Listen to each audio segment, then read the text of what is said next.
25 years of Canadian hip hop history. So Northside Hip Hop's Mark Campbell, aka Grumps, was a major contributor to this event by making sure the artifacts of Canadian hip hop history were exhibited. We've also got amazing interviews, just short snippets to let you know who these people are and what their contributions are. For those younger cats, maybe the older heads know, but those younger cats. It's sort of a reunion.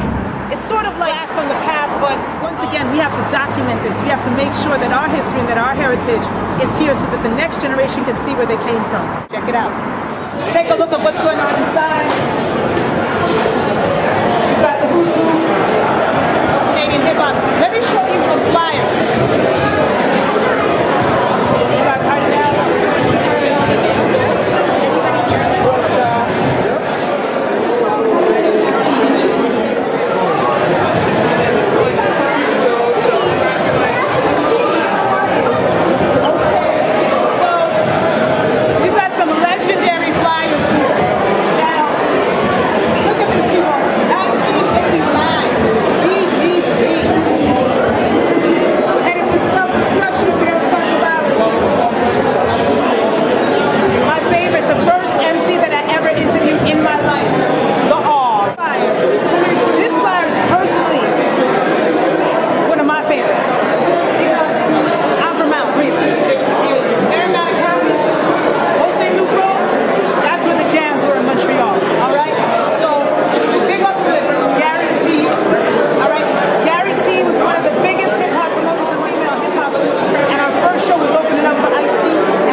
Some legends in the house. So we got icons, we got fresh, new icons on the rise.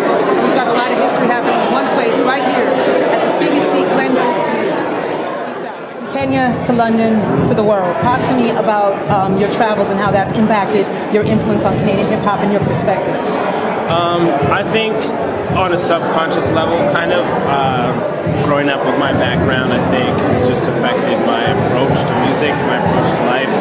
Growing up in a multicultural country and environment, and I think also being like a part of a hip hop scene that has always had a sort of extra cultural component to it. You know, talk to me about that. You know, like growing up to me, Dream Warriors was normal hip hop. I was only later that I grew up that realized that what they were doing was very different. You know, like Cardi and all these artists that like have always incorporated certain cultural backgrounds into their music, Chaos, etc., Kanon. You know. So basically what you're saying is that Canadians have their own distinct perspective because we are more of a global community even within our own country? Like we have so many... Yeah, I think what I'm saying is like, as far as like my own sort of multicultural background and what I bring to music, I think like even the hip hop music itself that I grew up with had that in it, so it was bound to come out. It's just, it wasn't unnatural for me to say, comment on, you know, something about Rwanda or talk about my background, because that's always happened here in Canada. Right, the content and the stuff. Have you heard from Drake? Has he said anything? You know what, I saw him backstage. After the win? Not, Sunday. And he congratulated me and, you know, took the time to do that even though he's running around. Third generation Canadian history maker. We're celebrating 25 years of hip hop. You are the Poet Laureate. Is that done now? What's going on with that? My term as Poet Laureate is up July 1st. July 1st. Yes. Canada Day. Yeah. Okay, so talk to me about being part Independence Day. Independence Day. So you become independent. And what has your role been as the Poet Laureate for Edmonton? Well, I have been the chronicler of events in Edmonton and abroad. And at an event like this, I can tell you that Edmonton has an amazing, broad, and diverse cultural background, and is very, like, I feel like it's a surprise to so many people that it has this arts background. Really? Yeah, and all my friends in Edmonton are artists. There's a mysterious underground art movement, just like any other cool city happening. We just didn't know. Around, yeah, just come around Chinatown in Edmonton and see some cool shit. Northside Hip Hop. Northside Hip Hop. Northside Hip Hop. Yes, and we want to talk about about you being the female on the bill. Female on the bill. So how are you rocking with the dudes? I mean, are you going to rep for your own? Yes, of course I'm going to rep for my own. I'm so happy. I'm humbled. I'm excited to even just be sharing the stage with pioneers and establishment of Canadian hip hop alone, regardless if it was women and men. Right. That alone is just a big accomplishment, and I'm just excited. I'm excited. God have a plan for everybody, and I just feel I'm here doing what I'm meant to do. You're like the uprising princess. Everybody's talking about you in the American media and the Canadian media. So, I mean, are you even 25? Because we're celebrating 25 years. 25 years. I'm 15 going on 25. I don't know if that counts. Okay. So a decade before your conception. A decade before my Canadian conception. hip hop was born. And so what is the future of hip hop? Because we're talking about the history. What is the future in regards to I am the future. And the future is great. So greatness. Nothing but greatness and multiple success. All right. Yes. Thank you so much. Thank you. I have not seen you guys. I have not. Not since you were actually performing in the 90s. You guys have kept up very well. Black doesn't crack, but it's even better in Canada. You guys look amazing. So talk to us about being legendary, about being our most eclectic, groundbreaking hip hop ever. Oh my gosh, that's a Dream Warrior sandwich. What's a Dream Warrior sandwich? Well, you know, the truth is, because you guys were ahead of your time. We didn't know that was going to happen. Shad said it was normal for us to grow up with interesting artists such as you guys, because in Canada we're kind of free to do what we like, right? Yeah. Well, I just gave Shad one of our first ever comic book that was done for a hip hopper inside of Canada. Wow. Ever. It was a kind of like a little promotional tool. I had a few first issues. Okay. And he was like, dude, if I can have this, I said, yo, this is yours. Yeah. I only had a few more left. Some people that we had about 3 more out of that, but there were other issues. This was the very first issue we ever did. But you know there's an exhibit going on with hip hop artifacts, and I don't know if that was submitted. But I think that Shad is one of those type of people that just, like, he deserved it. Yeah, because his steps that he's taking to his success. So I don't really know Shad, but I just met him in the back. He seems humble. Cool kid, yeah. So are you guys doing Ludi? Is that happening tonight? Ludi? No. Wow. Definition. Okay. Like a definition. All right. Do you guys hang out? Are you still friends? Yeah. I don't know. People say they are, but I don't know. So, yeah. And so what do you feel about being your contribution tonight? How do you feel about being recognized after 25 years? Well, you know, it feels pretty good that CBC is recognizing that we got to be part of this. So that's a blessing in itself, you know what I mean? But, you know, for the rest that's going on, you know, we usually just doing what we do.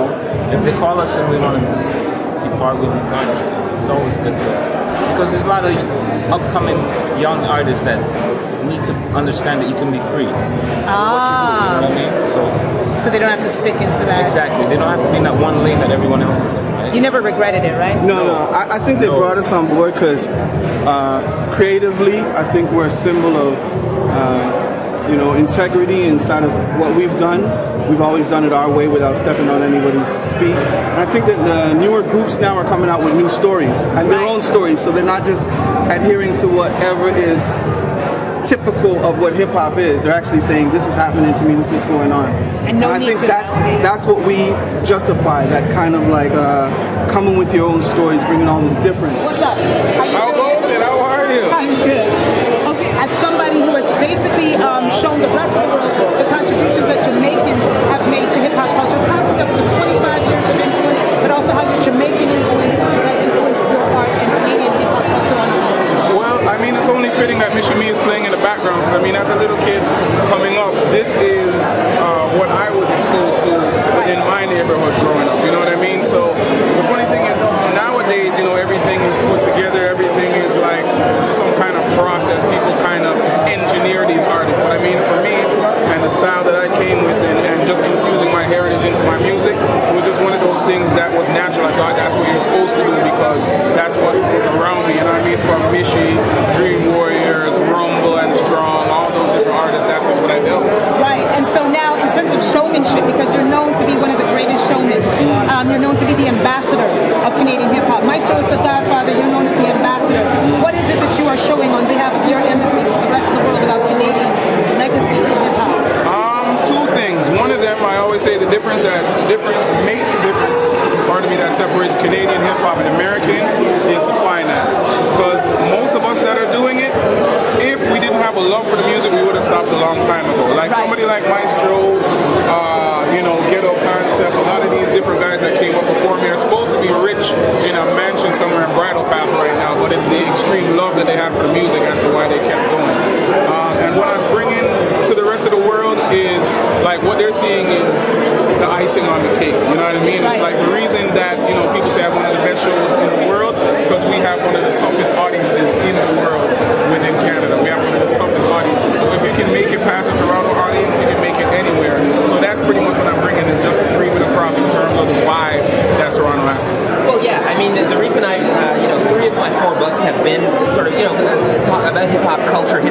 lifestyle, fashion is because hip hop culture is now grown up, right? So how old is Jay-Z? Jay-Z's 40. Diddy's 40. A lot of the trailblazers, iconoclasts, and change agents are now in their 30s, 40s, and 50s, right? So hip hop has grown up. It's some aspects of it have left the hood, and what that means is now we're writing books for posterity. So future legions of rappers and hip hop practitioners can learn about the culture. Real quick, we talked about stages and ages. 1962, independence of Jamaicans. Talk about how the immigration to the world of Jamaicans has impacted and made Canadian hip hop what it is. Well, absolutely. I mean, if you don't talk about sort of Jamaican music culture and history in any analysis of hip hop culture, you're cheating yourself, because Kool Herc, who's acknowledged as the godfather of hip hop, he's of Jamaican descent. Right. Okay, so you're talking about toasting culture, you're talking about dub poetry, all of these art forms that come from Jamaica that predate rap music and hip hop culture that come directly from Jamaica. Right. So you're doing in any analysis of hip hop culture, like a macro analysis, and without talking about Jamaica's contribution to the culture, you're doing it a disservice. Because you're talking about the roots. Yeah, the roots. Yeah, it's Jamaica. All right. I'm gonna let you back with a slide with Shad K and Man Chaos, and I got a little surprise too. Later. The Godfather of hip hop. I want to put a cape on you. Okay. I know. Okay. So, as the Godfather, as the person that has broken records that up until 2008 have yet to be broken with the success of Back on Slide, how does it feel to know that you are a landmark in Canadian history after 25 years of the celebration? I mean, it's a blessing because I'm a fan of hip hop. When you see artists that you love and you admire, are inspired by, and they inspire you too, and they're inspired by you. That's a beautiful thing. To see, one thing we never did was document. Right. We never really documented all this stuff, so now I'm seeing like this big poster back there in Michigan. The original flyers from back in the day. Those flyers, man, I never. Memorabilia. Yeah, we took a lot for granted back then, so now it's like the time just like really cherish what we did as we go forward. But you're saying what we did, and you're still doing it because you've stuck to your vision, right? You're an author, you're an actor, you're an MC, you're an all-around, well-rounded artist. How did you maintain at a time where it wasn't a viable profession to make a living off it? Because there's this thing called 15 minutes of fame, right? Right. And I got a problem with that because I knew I worked harder and longer than 15 minutes. Right. So my thing is get used to the face. I'm gonna keep doing my thing and just transform and go through transitions into different fields, and music is one of those that make you, it's like a launching pad into film and TV. Not being an author, but as an MC, we have something called transferable skills. And those things is like, what did I learn? I learned the importance of preparation, the importance of repetition, and that confidence you get from hip hop. So when you're doing book lectures, book tours, or acting, it may change the format, but we know that the template of what it takes to be great. I'm Daley, Northside Hip Hop.